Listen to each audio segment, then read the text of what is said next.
morning is broken at the Elite workshop and it's time to pick up from where they left off yesterday. Yesterday we tuned this car. I changed the injectors. They had an older style injectors fitted to it. It was fairly difficult. The blower is an older design at the back here. Normally it would split. It makes easier access, but it wasn't quite like that. We got through it in the end, so that's okay. This morning I'm just going to finish off doing idle, cold start.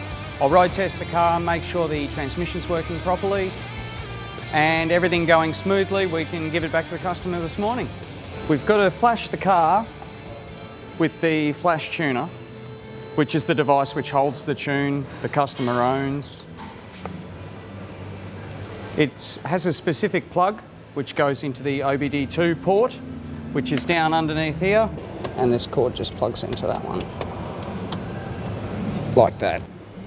We want to program it, select again, and begin. Once it's finished doing this, it'll prompt me to turn the ignition on. The ignition's on, the flash tuner will go through its processes. While the tune-up loads, Tim talks us through the tuning software he uses. And that's just the number views, so that's your low RPM and your high RPM, and high load and low load, so that's your idle area there. That's full throttle, full noise, top of the RPM sort of thing. Timing's sort of important. We can go for a drive. We'll go make sure it's all right. Sadly, it's not a racetrack, so I have to follow the road rules. I don't have enough points on my licence left anyway. Should I say that?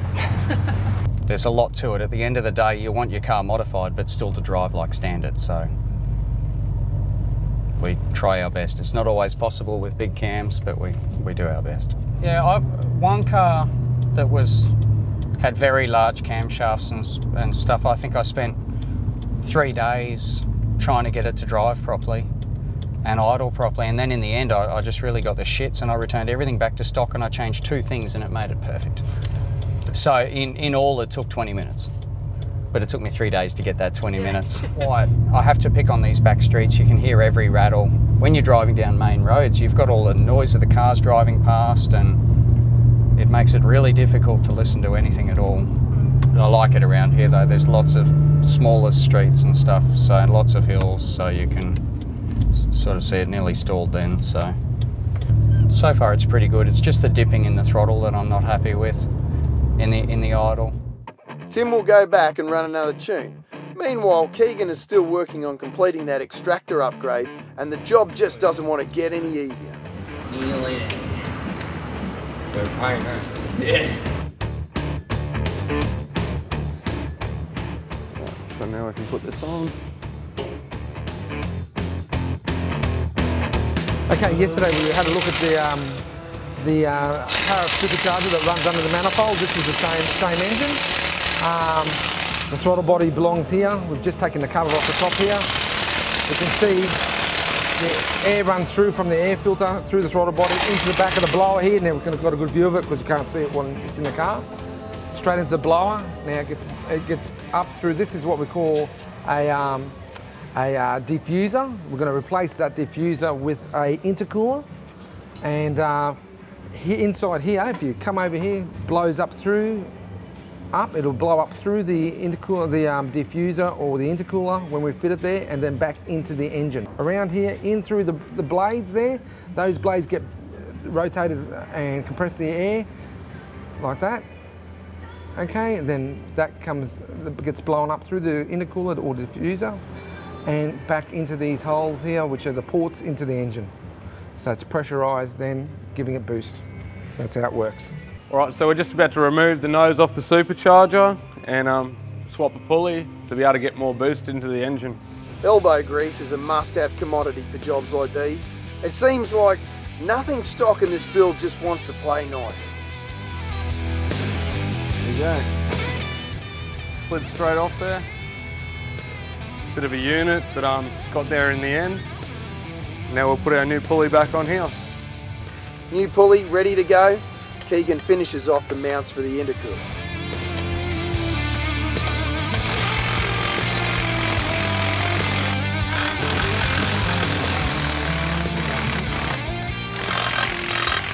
The second extractor is proving to be just as difficult as the first. With limited space to work with, Keagan's feeling the pressure. Fuck, I can't wait for this fucking engine mount to come off. Fuck. I'm scared. Out with the stock and in with the new. These stainless steel extractors are designed for high flow, low resistance exhaust output, giving the engine better overall performance. This means an increase in acceleration, more torque, and better exhaust execution. Next in line for the build is the intercooler upgrade.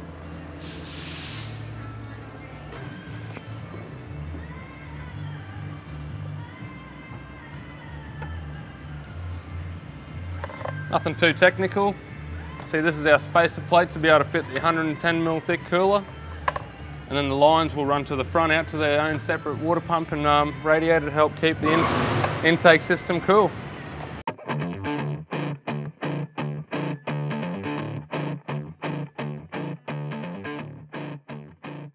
With the engine back in the car, Keagan begins work on installing and connecting the water cooling system, reassembling the engine mount.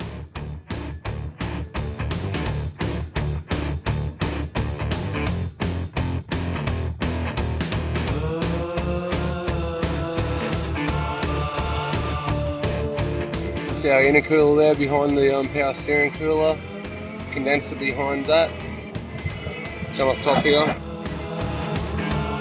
The rest of the new stainless steel exhaust system goes in.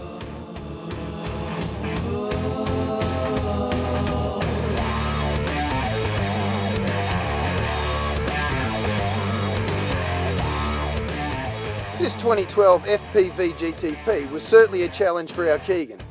Difficult stock design meant having to improvise and adapt to get the work done, but with some serious sweat and a little bit of blood, the build is complete. With the exhaust finished, the intercooler installed, a new boost pulley and injectors, the build was ready for tuning and a final run on the dyno. Completed on the 2012 FPV GT-P is the complete Streetfighter Stage 3 kit, including exhaust upgrade, ceramic coated headers, Streetfighter high flow cats and catback exhaust, intercooler kit with boost pulley, new Streetfighter injectors, twin entry filter plus complete retune. Before Softies rolled onto the hoist, she made 335.8 at the wheels. After the Elite team were through, Softies became a toughie, making 390 easy, with some to spare. Now that will get the kids to school on time. Luke's 2004 FPV GT-P had a full service, injector upgrade, alternator upgrade and a complete retune. When she first came into the workshop, she made 359.5 rear wheel kilowatts. After a bit of tweaking during the tune, the final run has made 374.3 at the wheels. A great gain plus eliminating the original detonation problem. Next week on Wide Open Throttle. Righto, I'm just about to start tuning a VE Calais. I've just put it on the dyno.